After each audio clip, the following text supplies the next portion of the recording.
Здравейте, приятели! Аз продължавам с серията на фотопапка за момче. Тук има една маймунка с едно камъче, понеже момченцето е родено в годината на маймуната.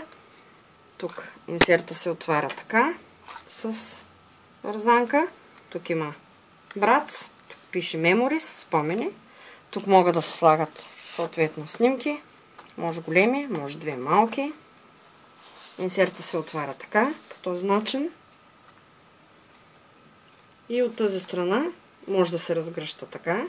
Значи от двете страни има място за...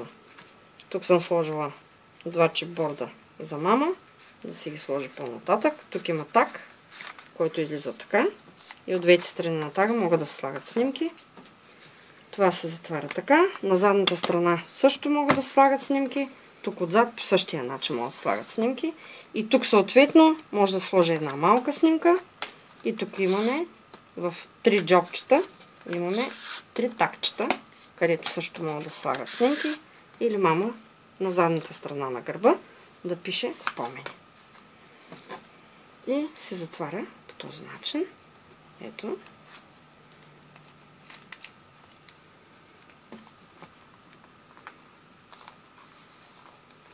С малката маймунка и